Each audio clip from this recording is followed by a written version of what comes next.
right, here we go. Are You Covenanted, part 50. It's the Jubilee of Are You Covenanted?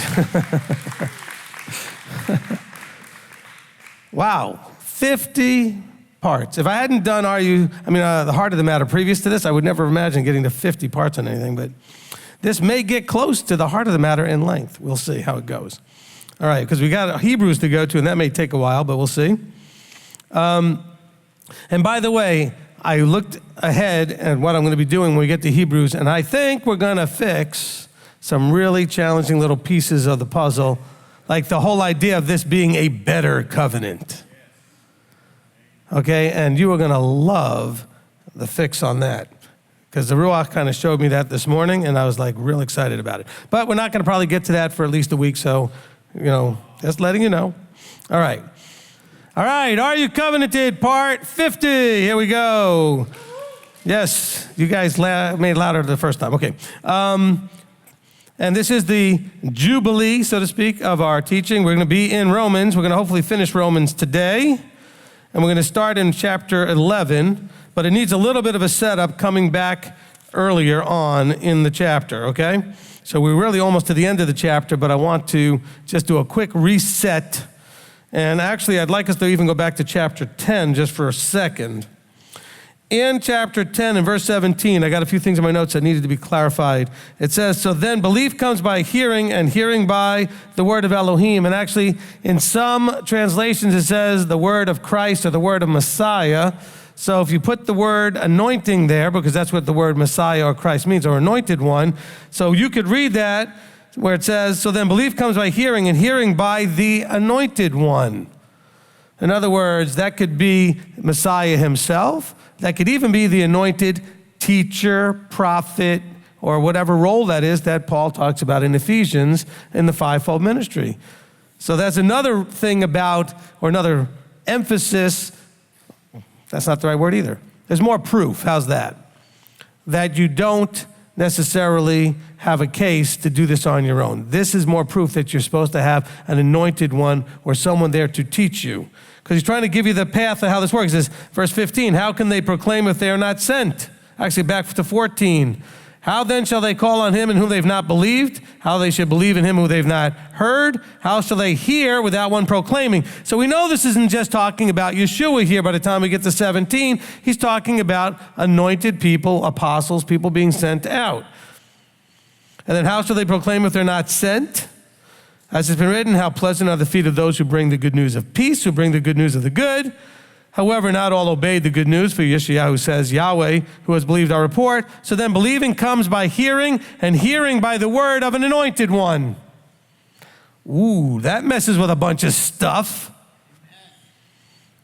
So you may need to really think about that, about finding anointed ones to learn from and to hear from, because it doesn't necessarily, in your translation, come out of the Greek correctly when it just says Elohim.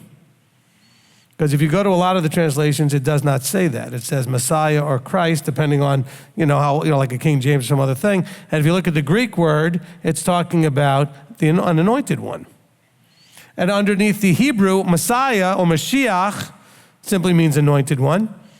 But we are talking about the Mashiach because the Mashiach is Messiah Yeshua. That's why we call him Yeshua HaMashiach, the Messiah, not a Messiah. Okay? So that, I think, is a really interesting little tidbit there. Thank you to Dawid for pointing that out to me the other week. I appreciate that very much, because he had that. Because in our translations that we use, if we're using the scriptures, it just says the word of Elohim. And that's why we have to dig underneath these things, because it doesn't always say in translation what it's supposed to say. And we end up with a lot of challenges because of that. And so that's important for us to note. Okay, now let's get to chapter 11. Now, in chapter 11, we're trying to get eventually to verse 28 where we left off, but I want to just reset a few things here that are very important. Okay, first of all, I want to reset something in verse 6 before I give us our context. In verse 6 it says, and if by favor it is no longer of works, otherwise favor is no longer favor, and if it's of works it is no longer favor, otherwise work is no longer work. That has got to be, you know what, if that was in an English paper, he would have got an F on that. Sorry, Paul, don't want to insult you. Of course, he wrote it in Greek. Okay, so it was in a Greek paper. Get an F. It just doesn't make any sense. Okay, so when I explained this to you last time, I was talking about the idea of grace in terms of being that it was unmerited to receive the favor before you were called. In other words, in the calling of you, you did nothing to earn it. That's the works he's talking about, that it wasn't by works. But some of you said, well, wait a minute, Rabbi, on the teaching on grace, you said grace is unmerited favor. Okay, so let me clarify. Again, I learn like you learn while the teachings are going on. Pre-calling, the grace you receive is unmerited. You didn't do anything to deserve it. It bears out also when we get to Ephesians. You'll see the exact same thing. You did not merit his calling you. You did not merit his deciding when and where to open your eyes and ears. There's no meriting. That's purely by his grace or favor. However, post-calling, all favor or grace is merited. You must merit it. So there's no change in the teaching per se. There's clarification, and so we'll have a deeper understanding. Now, most of what we talk about in terms of grace is talking about it after you've already had your eyes open and your ears open, and that's what sort of the idea of Christianity says. Well, after you've kind of discovered Messiah, we're under grace now. Well, yes, that's true if you understand it's merited favor. And if you're listening online and you're totally confused, guess what I'm going to do? Recommend a teaching to you like we talked about earlier, and that is the search for the doctrine of grace. But that's those that have already been called. It's by merited favor that he then does other things. But pre that point, you can't do anything to force him to call you. You can't do anything to earn the calling. And that's clear in many, many scriptures. So does that help us understand verse 6 a little better? Okay? So verse 6 happens to be talking about the selecting of the people, because he's talking about in verse 1, I say then as Elohim rejected his people. And they were not chosen because they had earned it or merited it in any way. They had gotten the favor because Abraham got a promise, which he merited because he obeyed, he believed. And so let's just kind of follow that through. So I want to make sure that verse 6 is more clear, because somebody did point out to me, and rightly so, that there could have been a perceived conflict. And I can understand where that would come from, because after all, I hadn't dealt with it this way when I did the grace teaching. Because the grace teaching was really all about post-calling. Okay? So, the verse becomes more clear. We're supposed to be growing in grace and knowledge. So it should be about meriting more of his favor and learning and understanding more and having more of a relationship with him and with his word. So hopefully verse 6 is now more clear. Now, so as we get to verse 28, where we want to get, we're going to start off by understanding that Paul, again, in the context of Romans, is dealing with, as we've been reading all the way through, a conflict between those who were born Jewish and those who were born Gentile, and showing them that it's all about being Israel. The Jews were born as members of basically the nation of Israel by birth, and the Gentiles are grafting into that, and we could deal with that here in chapter 11, the olive tree and the wild one and the natural born and the branches and the root and all that stuff. We talked about that last week. So as we get here to verse 28, understand that that's what's still going on here. This idea of those having messed up, right? We talked about at the end of, verse 20, verse 24. It says, for if you were cut out of the olive tree, which is wild by nature, and were grafted contrary to nature into the good olive tree, how much more so those who were natural branches be grafted back in after they had messed up? Because remember, the Jewish community, the Israelite community, you go all the way back to Assyria taking them away, messed up. Okay, so then we get to, and we're going to reset here starting in verse 26. And so all Yisrael shall be delivered, as it's been written, the deliverer shall come out of Zion, and he shall turn away wickedness from Jacob.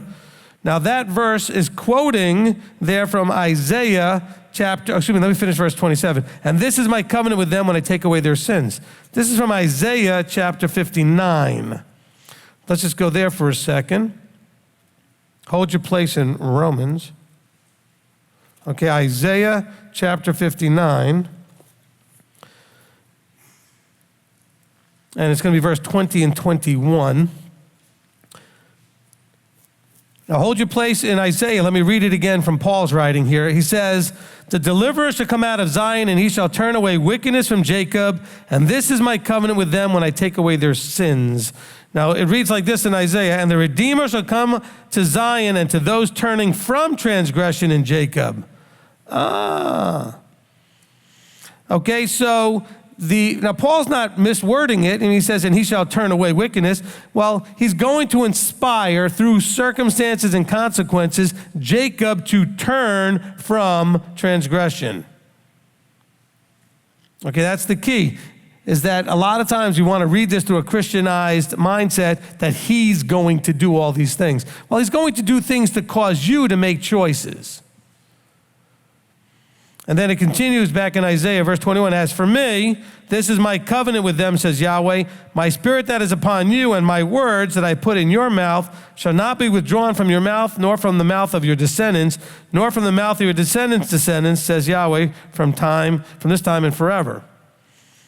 So this, and by the way, when he says my spirit that is upon you, it's not just talking about the Ruach, it's talking about my intrinsic nature. You have embraced my nature. If you don't understand that, go listen to the teaching called Understanding the Ruach, Understanding the Spirit. Okay? And so he says, and this is my covenant with them when I take away their sins. Now, it doesn't say that exactly in Isaiah. But what he's saying here, Paul, is that this part, the deliverer shall come out of Zion and shall turn away the wickedness from Jacob. And then when he talks about the grafting in root and the restoration of Jacob, that covenantal promises, those covenantal promises were made, Abraham, to Isaac, to Jacob, actually to Moses, and to all of the prophets who talked about the restoration of Israel. Ezekiel talks about it, Isaiah talks about it, Hosea talks about it. It's all throughout the prophets. And so let's understand that as we go through this, there is a deliverance coming. Now, it doesn't talk about, again, that word saved messes us up in verse 26, but when he talks about the quote from Isaiah 59, it's talking about deliverance, and we were delivered out of our ignorance, delivered out of our lifestyles, delivered out of isolation from, do you understand that before you were isolated away from Elohim? You were not connected vertically. You thought you were, but you weren't. Because in order to be connected, you have to be called, eyes opened, ears open, and covenanted. That's your relational marker. Okay, the format of a marriage is a marriage covenant. So if I have my wife, we meet, and we start to want to have a relationship with each other, the correct relationship that we would have is called marriage, and it has a covenant. Well, then you come to meet your Creator, and the right relationship is through something called covenant. And so as we develop that covenantal idea, we're trying to figure that out and understand it. Understand it says that Israel shall be delivered. He says now in verse 28, let's get to where we're kind of headed here, okay? He says, truly as regards the good news. Now what's the good news? The good news, again, this is not what Christianity has taught us all these years. It's not the good news that Messiah showed up and died and was resurrected. That is good news.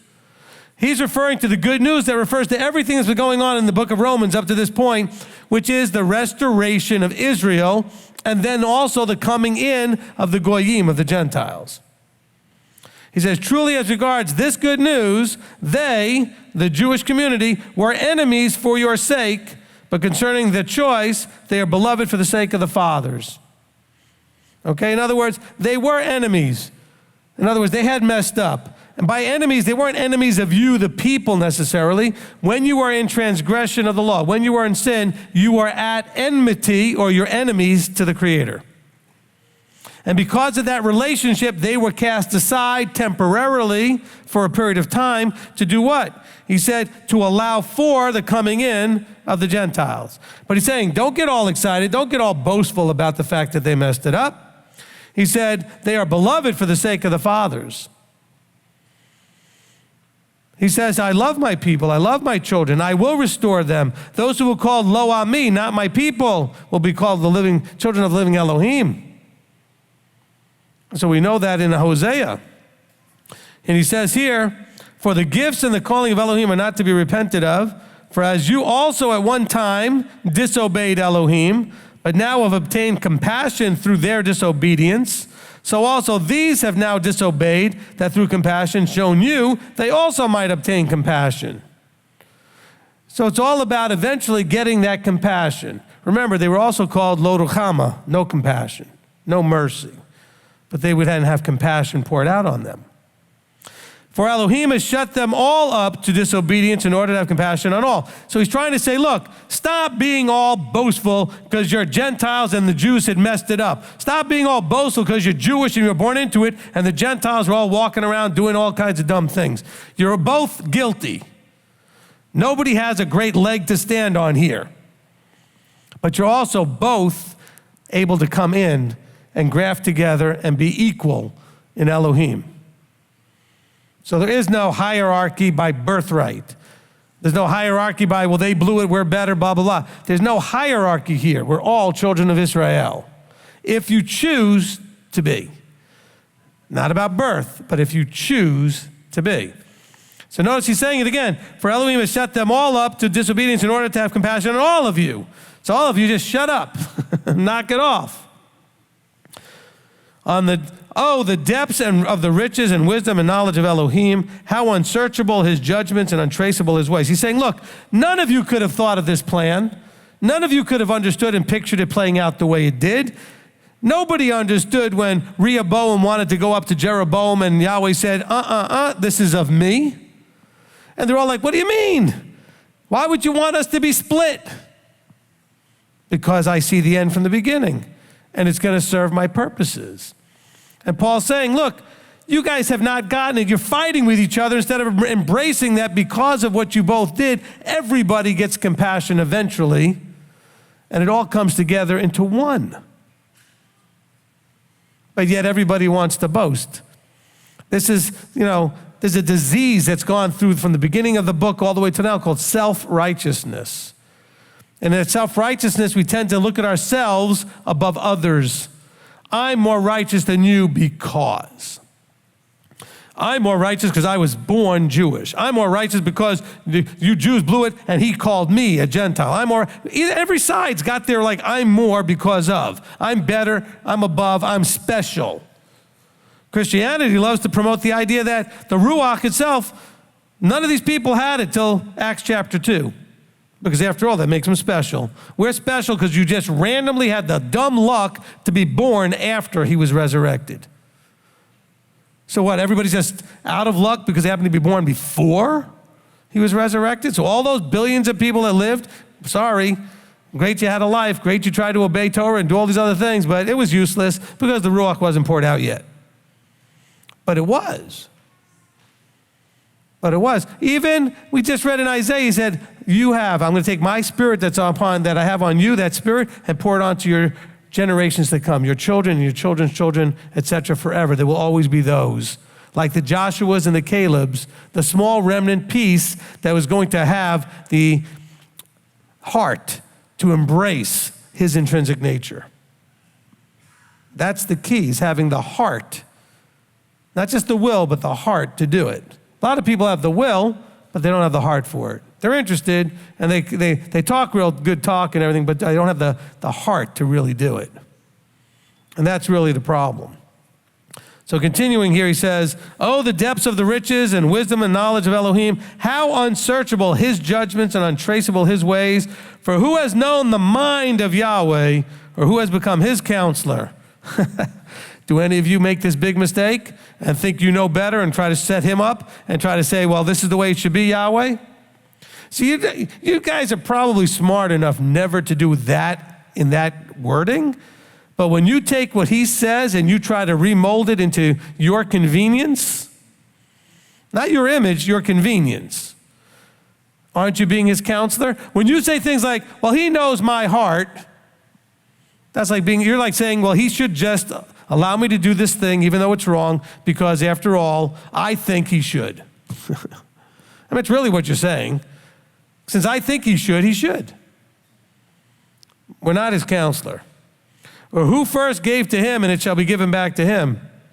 Because of him and through him and to him are all to whom be esteem forever. Amen. Okay? That's the way this thing plays out. So here he is. Now he's going to start going forward in verse 12. I'm going to read chapter 12. He's going to start going forward, and I want to cover some things in chapter 12. But understand, he spent 11 chapters trying to get them to knock it off. Okay, to understand that all who are called, regardless of how they were born, are looked at equally as children. So stop looking down on your brother and your sister. Stop doing this hierarchy thing. By the way, this is rampant in the MJAA and UMJC, congregations, the Messianic Jewish congregations.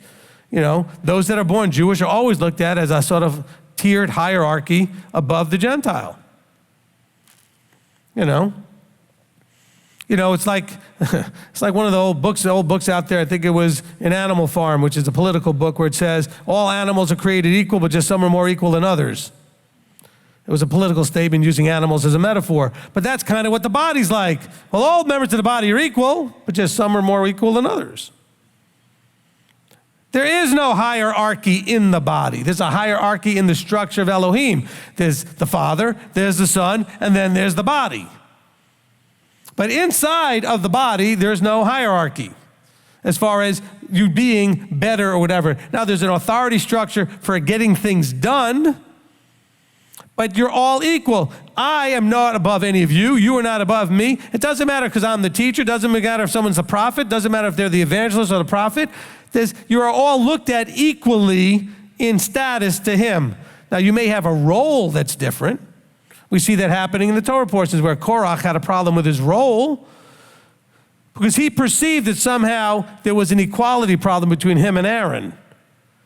And there is no equality problem, there's just different roles. You just don't get to do what he gets to do because you have your thing to do. And your thing, by the way, is valuable and important. Otherwise, if you don't get your thing done, things don't function right. Everybody's role is important. So we're not talking about roles here in Romans. He's talking about literally people thinking, I am somehow better than you, and looking down on others. And it was mostly here because of birth, how you were born. And he's basically just made an 11-chapter case for knock it off. Okay? Now, chapter 12. Okay, we're going to verse 1 here. I call upon you, therefore. And the reason I set it up that way is because when you get something like therefore, he's saying, I call upon you because of everything I just said, brothers, having made this case really clearly through the compassion of Elohim to present your bodies a living offering, set apart, well-pleasing to Elohim, which is your reasonable worship. And now he's going to tell them, look, stop fighting with each other. Focus on the big plank in your eye. Stop looking down on each other and judging each other and trying to elevate yourself by pushing others down. He says, you've got something already to do that should keep you plenty busy. So you shouldn't have time for all the other junk. He says, you need to present yourselves a living offering set apart, well-pleasing to Elohim. By the way, there are other verses saying where you should be spending most of your time trying to figure out what is well-pleasing to your Elohim. Seeking what is the well-pleasing desire of the Father. That's it. And by the way, that is your reasonable worship. And if you don't know what worship is, guess what? There's a teaching for that too called What is Worship? And you need to figure it out. Worship isn't just standing around singing praise songs with your arms in the air. That's usually praise and not worship. Which, by the way, I don't want to diminish because that's also something he commands us to do, which is to praise him. And we should. But you need to understand the difference. Because a lot of you were raised in churches where the people up playing music and leading song were called the worship team. No, they're the praise team. You just don't understand what worship is. Okay? Now, the idea here is that it's reasonable. And by the way, you don't get to decide what's reasonable. He does. It is reasonable for you to offer yourselves up as living offerings, set apart, well-pleasing. And that word set apart is what you need to figure out. You have to understand, what does set apart look like in my life walking this out? When you get invited to that wedding on Saturday, or that funeral on Saturday, or that graduation on Saturday, or that family reunion on Saturday, or your boss says you need to work on Saturday, if you say yes, are you really being set apart? Okay, what does set apart looks like? What does it look like? He says, do not be conformed to this world, but be transformed by the renewing of your mind so that you prove what is that good and well-pleasing and perfect desire of Elohim. Now, we have a few things together here. Verse 34 of the previous chapter says, for who has known the mind of Yahweh? Well, has anybody? Yes, Yeshua. And in Philippians 2:5, okay, let's go to, hold your place here. We'll just go to Philippians just for a second. We'll go to actually the beginning of the chapter. We'll go to Philippians 2:1. But in Philippians 2, it says, if then there is any encouragement in Messiah, if any comfort of love, if any fellowship of the Ruach, if any affection and compassion, make my joy complete by being of the same mind.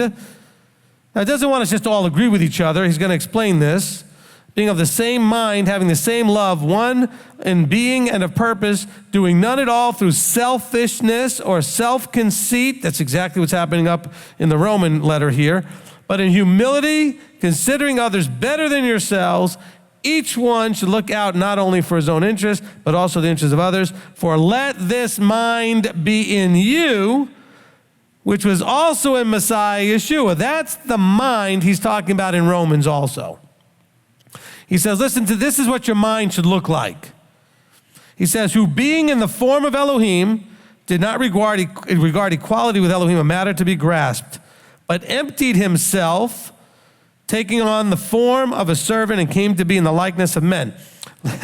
Okay, this got me in trouble lots of times. I don't know why, it makes no sense. But whenever I've made the point that Yeshua and the Father are not equal, people get all angry. I just read it to you. By the way, if you're not sure about that, find where Yeshua says these words, my Father is greater than I. I know there's a lot of verses that are hard, like in Romans 10:6 or 11:6, and we couldn't understand it. No, nothing confusing about my Father is greater than me. Okay, so now we have it here. It says, he did not regard equality with Elohim a matter even to be grasped. That doesn't mean he's not deity. That doesn't mean he's not of the Elohim substance. There's just a hierarchy in that relationship. The Father and the Son are not equal. I'm not saying they're human. Yes, he took on, it says, the form of a servant and came to be in the likeness of men. He came to take on a flesh suit. So I'm not diminishing, because some of you out there are like, oh, Rabbi doesn't believe in the blah, blah, blah, blah. No, I didn't say any of that. Go listen to the Father and the Son teaching. Okay, if you need to understand that relationship more clearly. But he emptied himself. This is where you struggle. We talk about selfless people can't be offended, and selfless people have all, the different things we talked about. That's it, by the way, in developing the character of Yeshua, that teaching. You have to empty yourself, the self part. Okay? He emptied himself to take on the form of a servant, to come to be in the likeness of men. And having been found in the fashion as a man, he humbled himself and became obedient unto death, death even of a stake. That is the image we're transforming into. Can you empty yourself? Oh, but I don't like that. Well, that's not an empty vessel right there. That's a vessel full of itself, not emptied itself. But I don't want to do that. Well, I don't like this, and I don't like that. And I have a different thought about how you do services, or how you do this, or how you do that. Or, by the way, why do we spend so much time doing this? Or, well, who made you boss? Empty yourself. Be a servant. Fit into the structure of Elohim. But he emptied himself. By the way, when you start doing the me stuff, guess what you're doing? You're regarding equality with Elohim a matter to be grasped. Because you are now becoming the God in your own head, in your own life. You are Elohim. You're jumping into a seat you do not have authority to sit in. Be careful with that. That's why he says is, look, stop grasping for that authority. Humble yourself, empty yourself, become a servant, and then he says to become obedient unto death. Obedient unto death, you struggle to be obedient unto your mother as long as she doesn't get mad at you, your brother as long as he doesn't get mad at you. You'll do things as long as you don't have a problem in all these other areas. No, he says obedient unto death. If you miss that family reunion, wedding, funeral, whatever, you're not going to die.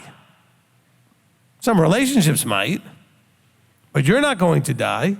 So that's not obedient unto death. That's less than obedience unto death.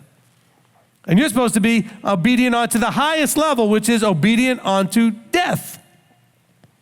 You're struggling with these easier levels. Obedient unto, I might lose a relationship with somebody.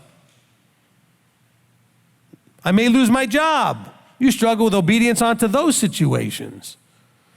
Obedience unto death means I'm going to be obedient even if it kills me. Even if I have to pay the ultimate price, I'm going to be obedient. By the way, that doesn't mean it will be easy. It doesn't mean you won't have tears. It doesn't mean you won't struggle. It doesn't mean that you won't have pain and suffering. Did Yeshua have all that? Absolutely. More than you'll ever know. More than you could ever experience. He said, and having been found in a fashion as a man, he humbled himself and became obedient unto death, death even of a stake. By the way, why did he say death even of a stake? David said it because it's the most shameful and humiliating death. See, some of you are afraid that someone will do something to you that it'll look shameful, or they'll try to shame you or humiliate you or embarrass you. And you don't want to be obedient because after all, there may be some, according to the world standards, shame. Remember, shaming and that kind of stuff is in the eye of the beholder. It's the cultural standard. It's the people standard. Yahweh has his own standard of what's shameful and what's honoring. So he says, even in the societal understanding of shaming and humility, and embarrassing and everything else that they would do, he was willing to die on that stake. Because that is the most shaming and embarrassing way to go. It was meant to embarrass you and your whole family. Look at them. He represents that family and their whole generation, and he's up there on that stake. So he says, look, he was willing to humble himself and became obedient unto even the death of on a stake. Elohim, therefore, because he's willing to do all these things, therefore, and by the way, we are in the same thing. We are living this life to show that we're transforming into his image, willing to take this onto death so we can get the therefore. Therefore, he has highly exalted him and given him the name which is above every name, the reputation above every reputation, the authority above all authorities, that at the authority, the name, and the reputation of Yeshua, every knee should bow, of those in heaven and on the earth, and of those under the earth, and every tongue should confess that Yeshua Messiah is Master, to the esteem of the Elohim the Father, of Elohim the Father. This is part of the critical nature of all of this. But the problem is, do you have it in you? Do you have the heart? Not just the will. Will is a lot of talk in my point. You have to have the will also, but do you have the heart to commit unto death? See, why was David like a man like unto Yahweh's own heart? Because he had the heart for it. He showed it when he went up against Goliath. He showed it how he handled when he got called out for what happened with Bathsheba. He had the heart to be obedient unto death. And said, I have sinned and I deserve. See, he never made excuses. He said, I have sinned and I deserve whatever it is. I earned it, I deserve it. No excuses. When did you ever see David making excuses? Nope. He said, I'm that man. I get it. Okay? Now, let's go back to Romans. So here in Romans, we're being told that we are to not be conformed to this world, but transformed by the renewing of our mind. Let's remember what we just read in Philippians, so that you can prove what is the good and well-pleasing and perfect desire of Elohim. So when he says that you have a mind, and so that you can prove what is good and well-pleasing, not with your mind, with the mind of Yeshua that you are embracing, which means you have to go back to what did Yeshua do? Another teaching. We may break the refer to teachings record here today, okay? Because he says, let this mind be in you. So when it says that you need to be transformed by the renewing of your mind into Yeshua's mind, then you have to understand through his mind what is the well-pleasing and perfect desire of Elohim. See, some of you think, well, it says here that I'm supposed to figure this out and prove it, so I'm going to prove it for myself and come out with my own understanding of all this stuff. No, you need to figure out what his understanding is of all of this stuff.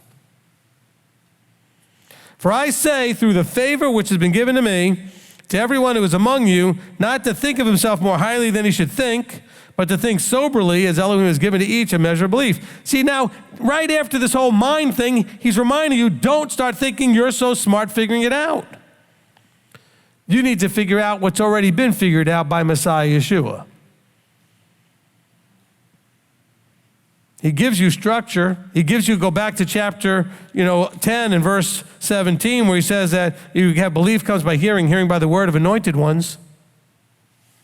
Find those. Stop relying on your own brains. That doesn't mean you don't read the word yourself.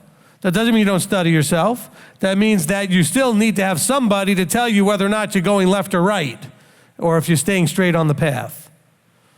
There's supposed to be guides. By the way, there's a verse in one of the prophets. I don't remember where it is exactly off the top of my head right now.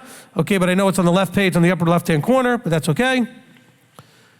Where it says that there will be those that tell you that when you go to the left or right, and will tell you, don't turn left and don't turn right. There will be a time when those will be. That's millennial, by the way.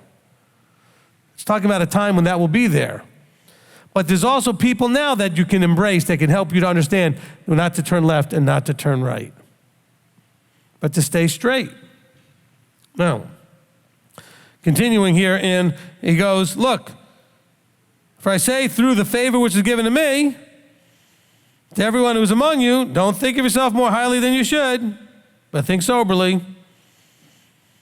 So what does thinking more highly than you should look like? I don't know, when you usurp authority because you think you know better or smarter. When you go in and correct the teachers in an arrogant or where you step over their authority instead of like humbly submitting something to them. It doesn't mean the teachers are never wrong.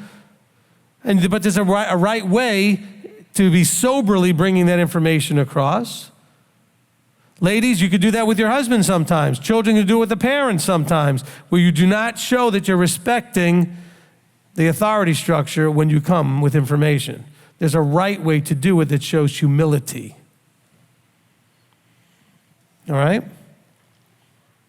And so that's the kind of thing that we run into because we think more highly of ourselves than we should. It's like the emails that I get on a regular enough basis saying, I found you the other day and blah, blah, blah, blah, and I got to tell you, that you're right about most of the things. I'm so glad you told me that. I was worried. I'm not being cocky here. I'm just saying I don't know this person. They don't really know me. It's the first time I've ever heard of them as they emailed me. Why would you elevate yourself? Because that's basically they're elevating themselves to tell me as if I'm their student. By the way, I've been watching what you're doing, and you're right on most of it. Why, thank you. Who are you, by the way, and why am I getting such a compliment? And again, some of you will think that I'm sounding very cocky and arrogant. No, I'm just saying you should never be correcting somebody without relationship first. Because that was a side-handed correction, wasn't it? Well, you're right about most things. Side-handed correction meaning, but you're wrong about others. So now you're forcing me to beg the question, what am I wrong about? And if I'm going to ask that question, why am I asking that of you? What qualifies you? I don't know you. Don't you think we might need to have a relationship first before I might respect that you think I'm wrong about something? And I might be. But it's got to come out of relationship. How would I know to trust just because you think I'm wrong? See how easily we can get into that place where we're thinking more highly of ourselves. It doesn't come out as raging egomania. It can come simply by the way we act. By default, it's demonstrating an inappropriate ranking or level of authority based on the way the thing was handled. Wives, you have a lot of times a problem with your husbands jumping into either boss mode or mother mode. Your husband probably already has one of each, doesn't need two. I'm just saying, but that's how this can happen. Children, teenagers are in the room today. You know, you're talking to your parents, it's going to be the same thing, where you start talking to them as if they're no longer the authority. There's a usurping going on. We can do that with Yahweh's commandments. We could do that with Messiah. There's a usurping that we could do. You see that play out all throughout scriptures. We have a problem when we think more highly than we should of ourselves, and we usurp. He says, don't do that. He says, but think soberly, as Elohim has given to each a measure of belief. For as we have many members in one body, but all members do not have the same function. He's talking about structure. All of this is getting back to structure. Because what was happening with this fighting between the Jew and the Gentile in Rome, there was a lot of disrespect clearly going on with respect to authority. Which is why this thing was raging on. Look, we had a lot of discussions a couple years back after I went through a trip through Canada, because on that trip I did something everywhere I went, mostly everywhere. Went to 4 or 5 different places amongst 4 or 5 provinces, and we asked a question. And the question was, what is wrong with the body? And people said, there's this, and there's this, and there's this, and all these other things, and they were right about everything they said. This is wrong, that's wrong, this is wrong, that's wrong, about the way the body is not functioning well. It's dysfunctional. And then I asked the more important question, why is this stuff happening? Why is this going on in the body? And there was only one answer, and it's the right answer, because the structure is not in place to make it stop. Without structure, you're going to have all that mess in the body. It's only structure that can make it stop. And only if the structure is accepted, embraced, and submitted to. Otherwise, it doesn't stop. People come to me all the time saying, why do you let this happen? Why do you let that happen? I said, I can't do anything if they don't submit to the structure, and that's not forced. It's voluntary for now. When Yeshua shows up, it won't be so voluntary. Okay? Rod of iron. I think he's planning to use it on a few. It might be you. Might be me. Okay, we got to own your own stuff. But that's where we have a problem, is that everybody's thinking higher, more highly than they should, and so therefore nobody's under authority. Because you have to think like the mind of Messiah, that you will humble yourself, empty yourself to come under a structure. It takes emptying you. Some of you sit there going, I am so tired of Rabbi talking about submission. I know some of you need to own that. You won't do it in front of me though, but you have that problem. You don't want to submit. But guess what? If you can't submit to me, how are you submitting to him? Just like he says it the other way around. You want to embrace the one like, well, if you can't love your brother who you see, how can you love your heavenly Father who you don't see? Well, what's any difference between that and how can you submit to your heavenly Father who you don't see if you can't submit to anybody here who you do see? What's the difference? Same problem. But we don't have a submission bone in our body. We forget. Look, and I'll say it again because it needs to be said like 5 million more times. Submission doesn't start coming even into play until you don't like what's happening or you don't agree. So don't think you're submitting if you always agree with whatever the person in authority is doing. That's not submission, that's agreement. Yeshua said, Father, if it's possible to take this cup from me, I'd be good with that. But what did he say? But nevertheless, your will be done. Submission. He clearly knew what was about to happen and said, you know what?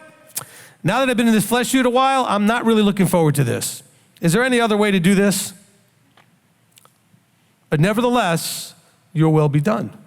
And did you notice that once he said that your will be done, and clearly the Father didn't say anything contrary to the original plan, he went forward with the plan with the right attitude, not yelling and whining and complaining and, well, I really would have been around. Okay, something like that. I don't know why we have to do it this way. Why can't we? No, he was like, all right, I guess that's it. We are going to do it this way. Boom, forward we go. But you don't do that. Why? Because you think more highly. Well, actually, it's not always that we think more highly of ourselves. You also think a whole lot less of everybody else. You think everybody else around you is stupid, incompetent, doesn't care, is going to do it in some sort of a half-efforted way, and it's all going to get messed. So you look down on them, and in doing so, you've also elevated yourself, because after all, you would do it right.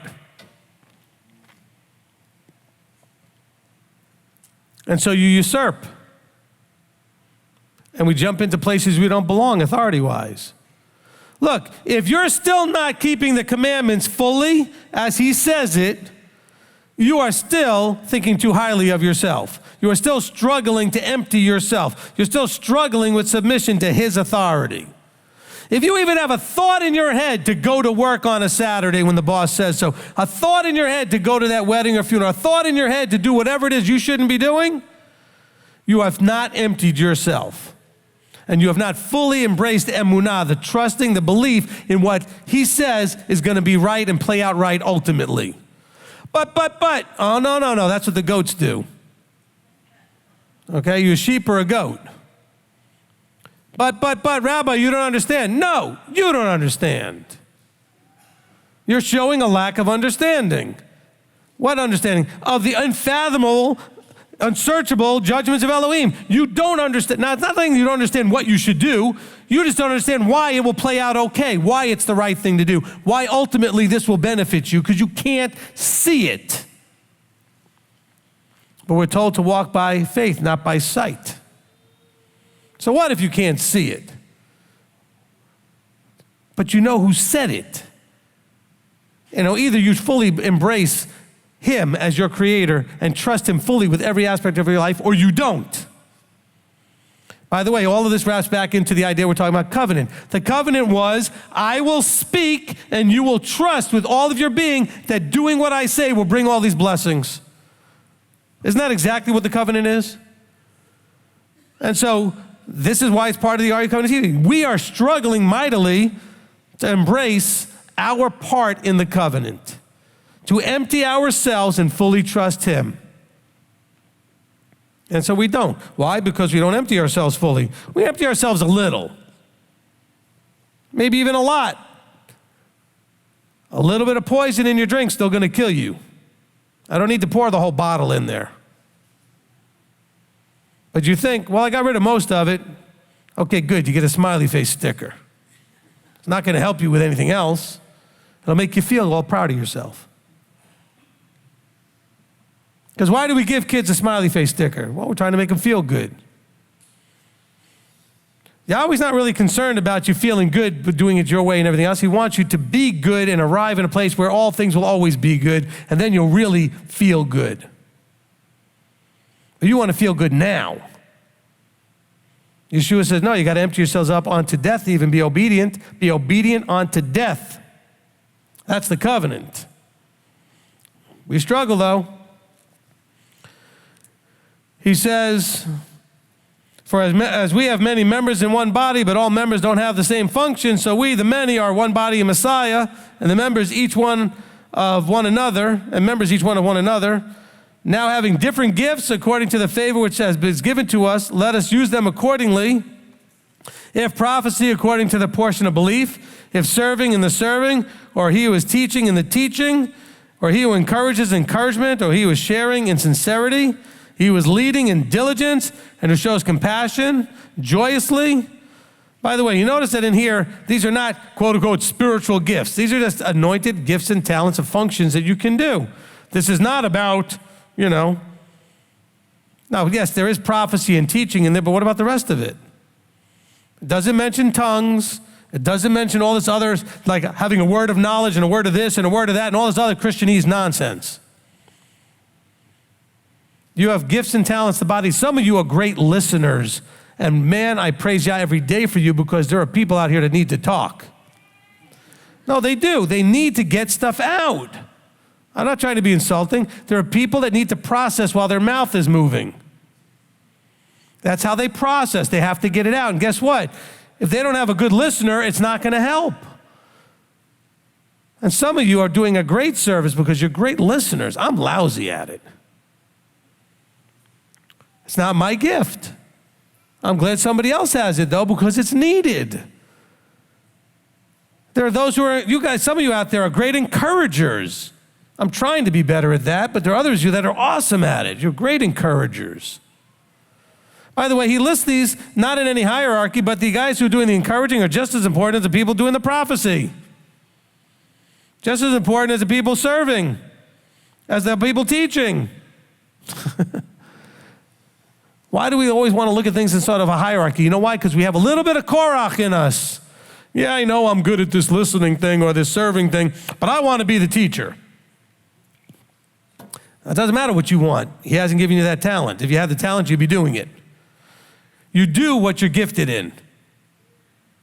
You do it naturally because it's your gifting. You can't help yourself. You know why I have a congregation? Because Yahweh had mercy on all the people I was sharing all this stuff with who didn't really want to hear it. My wife will tell you, I wore people out. Okay? Some of them were her friends who don't talk to her anymore because I wore them out. I own that. That was my fault. But in mercy, Yahweh said, I'm going to give you a bunch of people that want to hear what you have to say. Because I was just talking to anybody. Why? Because that was the gift and the anointing that I had, was to teach this stuff. Anybody sat down for a few seconds, I was teaching them. Now, if you think you have that too, because anybody sits down, you start teaching them, they'll say, well, see, Rabbi told me I'm... No. Let's see if you actually have a talent to actually know what you're talking about. Put a teaching together, put it out there, let people critique it. Find a teacher to mentor you to make sure that you actually know what you're talking about. Just because you like to teach people and you like to yap and yap, yap. Some of you are doing it just because you need to know that people agree with you and it's a pride ego thing. It's not because they need to teach. Don't confuse the two. Some of you feel very alone and isolated because you need others to agree with you, so you find yourself teaching, but really you're doing it for selfish motivation. Not consciously, but you need people to agree with you because you feel very alone and isolated in this whatever belief you might have about whatever it is, whatever your pet issue is, okay? And so let's be careful with that. All right. He says, let love be without hypocrisy. Shrink from what is wicked. Cling to what is good. In brotherly love, tenderly loving towards one another, in appreciation, giving preference to each other. Okay, we don't tend to put others first and give preference to each other. He says, not idle in duty. Oh, I'm going to get everybody mad at me now. Some of you are awful at duty, at doing what you obligate, a job or a task you obligate yourself to do. You sign up to help in the kitchen, why don't I ever see you in there? Or you're in there and then you disappear before it's done. You sign up to take out garbage, well, you maybe take it out a few times a little bit, but you don't take out garbage. Whatever your duty is, all of a sudden you disappear or you quit or you don't like it anymore.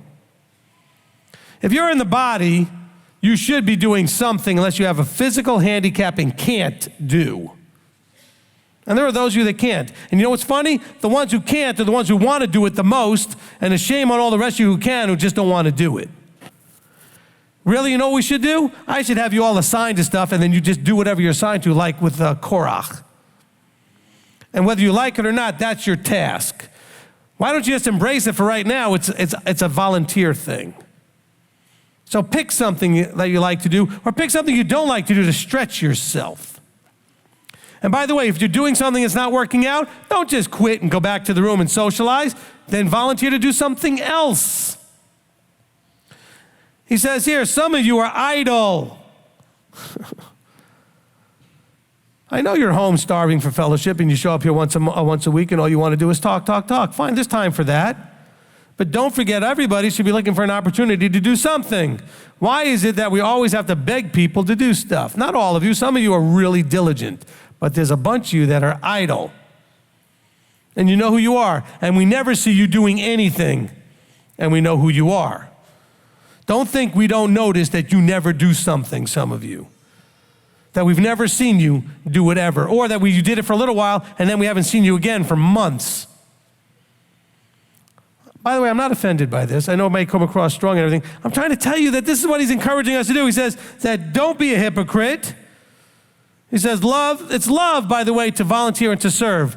If you're in the kitchen or cleaning up the garbage or serving in some capacity, that means you're allowing somebody else to do what you wanted to do, which is to fellowship. You're preferring somebody over yourself. You're allowing somebody else to have that moment. Do you guys understand that I never have the Shabbat you have? I never have the Sukkot or Passover, that unleavened bread that you have, while you're enjoying each other all that time and fellowshipping all the time and just doing all that. And I work from the minute I wake up until I go to bed every day. And I'm not complaining. I understand that's my job. But I do that so that you can do the things that you do and enjoy the things that you do. So why don't you give some of that up? Empty yourself, be a servant, and find ways to serve and not be like, oh, I'm missing something. I miss everything. And I don't care. I don't regret it at all. I'm blessed with the fact that I'm doing what he called me to do. I'm not going to whine and complain. There's no hypocrisy there. I fully embrace that I just don't get to do it. Okay, there are leaders, I've seen them in churches and stuff that I've been in the past where, hey, they show up, they speak a little bit, and then they get to enjoy everything. They don't do anything else. That's it. They do their hour, and that's done. You don't ever see me doing that. Now, you might see me among the crowd socializing, walk over and hear what I'm talking about, and almost always it's still working. It's still instructing, it's still guiding, it's still mentoring. It just looks like social when you're standing across the room. Because if it was social, I probably would have got up and walked somewhere else looking for something to do. Because when it's social, I don't stay. Because I understand that's not my job. Somebody must need me somewhere to do the other stuff. So I go walking around looking for where that is. Okay, so hopefully we're understanding. He says, look, do not be idle in duty, but be ardent in the spirit, serving the master. What spirit? His intrinsic nature. Rejoicing in the expectancy, enduring under pressure, continuing steadfastly in prayer. Easy for me to say, continuing steadfastly in prayer, imparting to the needs of the set-apart ones, pursuing kindness towards strangers. Bless those who persecute you.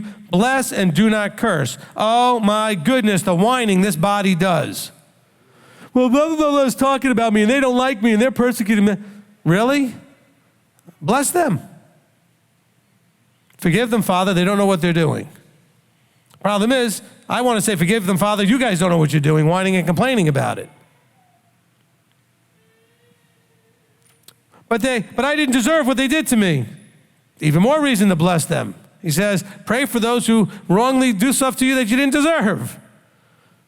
Are you going to follow Messiah or not? He says, rejoice with those who rejoice, weep with those who weep. Be of the same mind toward one another, but not just the same mind of each other, but the mind that we talked about earlier, the mind of Messiah, the mind of Elohim, as we are transformed by the renewing of our mind into his mind. He says, be of the same mind toward one another. Do not be proud in mind, but go along with the lowly. Do not be wise in your own estimation. Repay no one evil for evil. Respect what is right in the sight of all men. Okay, now look. Let me rephrase that for you so you're not confused. Respect what is right. What is right? What Yahweh says. And do that in the sight of all men. Not respect what all men think is right. Let's be careful with the wording. You are to respect what is right. And you're to do that in the sight of all men. Okay, just be careful. Repay no one evil for evil. Respect what is right in the sight of all men. If possible on your part, be at peace with all. Oh, I'm not talking to that person anymore. Oh, no. Be at peace if possible. Well, it's just not possible, Rabbi. Well, let me help you figure out if that's actually true or not. Be at peace if possible. Beloved, do not revenge yourselves, but give a place to wrath. For it has been written, vengeance is mine, I shall repay, says Yahweh. Instead, if your enemy hungers, feed him. If he thirsts, give him drink. For in doing so, you shall heap coals of fire on his head. Do not be overcome by evil, but overcome evil with good. When he says overcome evil with good, okay, remember what is evil? Doing or using or anything that is functioning opposite or not the way Yahweh intended it. And how do you overcome it? by doing it the way he intended it, using it the way he intended it, operating in a manner that's the way he intended. So that's part of why we're going to do this men's class and women's class, because we have a big problem understanding what he intended when he made a man, or what he intended when he made a woman. Culture has its own ideas. You have your own ideas. Living in the 21st century versus living, say, in another century, you have your own ideas, because that changes generationally, these concepts. No. What did he have in mind? Well, also, when he called you to be part of a body, well, what did that look like to him, not to you? See, we have to empty ourselves. Otherwise, we get into all kinds of trouble here, but we have to empty ourselves. Am I going to have time to do this over here? All right, we're going to try to squeeze it in because we've already read this chapter so many times, I think we can be pretty quick. Go to Ephesians chapter 2. We're going to do this really fast. Okay? Now, he's going to, well, that's okay. In chapter 1, if you read it, you'll see he makes a huge, strong case for Yeshua Messiah as Messiah, and how much you should appreciate being in Messiah, and how much you should appreciate your relationship with Messiah. And then he wants to remind you, before you get too egotistical and crazy and feeling so great about yourself, where you came from in chapter 2. He says, chapter 2, verse 1, you were dead in trespasses and sins, in which you once walked according to the course of this world, according to the ruler of the authority of the air, of the spirit that is now working the sons of disobedience. So you were doing this before, and it's still the spirit is working in those that are disobedient. You were not being disobedient when you were trespassing and sinning before you were called. Once you're called, though, is when you get to be disobedient. He's saying there are those of you that are still walking like you walked before, even though you now have been called and have your eyes open. Now you're being disobedient. You can't be disobedient until you know what to be obedient to. He says, among whom also we all once lived in the lust of our flesh, doing the desires of the flesh and of the mind, and while by nature children of wrath is also the rest. But Elohim, when we were dead in our trespasses and everything else, but Elohim, in who is rich in compassion because of his great love with which he loved us, even when we were dead in trespasses, made us alive together with Messiah. By favor you've been delivered. That is unmerited favor.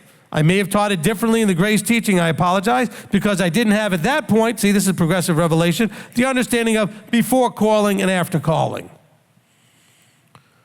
So I may need to go back and redo that part of the grace teaching, okay? But understand here that this, wow, that's 14 parts to redo. That's a lot. Okay. But this is explaining to you that in the situation, follow the context, you were dead in trespasses, you earned and deserved nothing but death. He, in an unmerited favor, in that level of grace, saved you, delivered you from that mess, and raised us up together and made us sit together in the heavenlies in Messiah Yeshua, in order to show in the coming ages the exceeding riches of his favor in kindness toward us in Messiah. For by favor you've been delivered through belief. Now he's talking about now. He says, look, but by merited favor you're going to be delivered through belief and not of yourselves. It's the gift of God. So he's saying, look, let me rephrase that. I messed up. For by that unmerited favor you were delivered through his understanding that you would have the belief. Remember, he calls you knowing what you're going to do. So for that unmerited favor, you were delivered through belief and not of yourselves. It's the gift of Elohim, not by works, so that no one can boast. In other words, you did not earn this reconciliation that happens in verse 4, 5, and 6. No works for that. Purely unmerited, so that nobody can boast. He says, for we are his workmanship created in Messiah Yeshua unto good works. Now the expectation is of the good works. Not prior. He says, unto good works, which Elohim prepared beforehand that we should walk in them. Prepared beforehand. I don't know, let's see, at Sinai. It was prepared that we should walk in them. He's explained this to the Ephesians. He says, therefore remember that you once were Gentiles in the flesh, who are called the uncircumcision by that which is called the circumcision made by, again, we're doing the Gentile Jew thing here. That at that time you were without Messiah, excluded from citizenship of Israel, strangers from the covenants of promise, having no expectation, without Elohim in the world. That's where you were before, by grace, the unmerited favor, he called you into this opportunity. But now in Messiah Yeshua, you were once far off, have been brought near by the blood of Messiah, for he is our peace, who has made both one. What both? The same situation is going here. And can you believe that the same thing is happening in Ephesus that was happening in Rome? Of course you can. It was also happening in Corinth. It was also happening in Galatia. It was also happening in all the places. There was this Jew-Gentile rift thing going on. He says, but he has made peace, both one, having broken down the partition of the barrier, having abolished in his flesh the enmity that the two had with each other. The laws of commands and dogma, the man-made laws that the Jews had put in place, by the way, to keep the Gentiles out. So as to create in himself one renewed man from the two, thus making peace, and to reconcile fully, completely restore to favor, to reconcile fully both of them unto Elohim in one body. This goes back to Romans 11, the Jews that were disobedient and the Gentiles that were in the world without Elohim. It's the same conversation happening in a much shorter little space. He says, to reconcile them unto Elohim in one body through the stake, having destroyed the enmity by it. The enmity wasn't the law. The enmity was this enemy relationship between Jew and Gentile. And having come, he brought us the good news, peace to you who are far off. The far off is talking about the Israelites who are scattered. And peace to those near. Those are the Jews and Gentiles that are right there, because through him we both have access to the Father by one Spirit. So then you are no longer strangers and foreigners. See, it's talking about strangers and foreigners. It's not talking about Torah versus grace. Ephesians is not used that way by Christianity, though, is it? So that you are no longer strangers and foreigners, but fellow citizens with the set-apart ones and members of the household of Elohim. He's talking about to the Jew, and these scattered Israelites, the disobedient Jews, and the Gentiles. You can all be co-family members, fellowshipping together, citizens of the set-apart ones, members of the household of Elohim, having been built upon the foundation of the emissaries and the prophets, and Yeshua Messiah himself being the chief cornerstone, in whom all the building being joined together grows into a set-apart dwelling place of Yahweh, in whom you are also being built together into the dwelling place of the Elohim in the Spirit. And in the Spirit, he's talking about in the fullness of his intention, so that we do this according to him. Now does Ephesians make a lot more sense after reading Romans? Now I can believe he explained all the same stuff in Romans to the Ephesians. It's just not here in this letter. But the same struggle is happening here. And he's saying, look, through Messiah Yeshua, through grace and Messiah Yeshua, you are being brought back to a reconciled place so that you can merit his favor. Hopefully that makes sense. Let's pray. Father, we come before you. And so, Father, we've been going through this journey through Romans and Ephesians a little bit here, and we've been trying to understand that a big part of what Yeshua came to do and sent the apostles to do was to help to reconcile in people's minds to understand what your children look like. And they don't look like Jews per se, or Gentiles per se, or anything black, white, red, green, yellow, orange, purple, doesn't matter, male, female, tall or short, fat or skinny, but it looks like those that would choose, once they are called, to embrace covenant. And so, Father, we are just so excited to know that all are one in you, equally members of the same body, no matter what the background, once you have opened their eyes and ears, and they embrace, once we embrace covenant. So, Father, we want to thank you for helping us to understand the unsearchable. And see, I love the unsearchable term because we can't search for it and find it necessarily, but you can reveal it. The secrets that you reveal through your teachers, through the Apostle Paul, through Yeshua himself, through the prophets, how you reveal what we need as we need it, the progressive revelation. And so, Father, we thank you for understanding grace more. We thank you for understanding the favor, the idea of calling, the idea of being chosen, all these things in a more clear manner. Now, Father, we ask that you would help us to truly have the heart as well as the will and desire to walk it out, to do it without hypocrisy, to not be idle in our duty.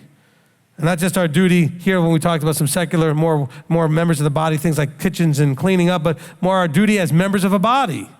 our duties as followers of Yeshua, our duties as being under children of you, the living Elohim. That we not be idle in any of that, but that we can understand that you are fully sovereign in all this. And so, Father, we submit ourselves to you. Help us to empty ourselves out, to embrace what you would have for us if only we would do that. And to do that as Yeshua demonstrated and showed us the example of what it looks like. So, Father, we come to you now, and we ask and we seek, and we thank you and praise you in the name above all names, Yeshua our Messiah. Amen. Amen. Amen.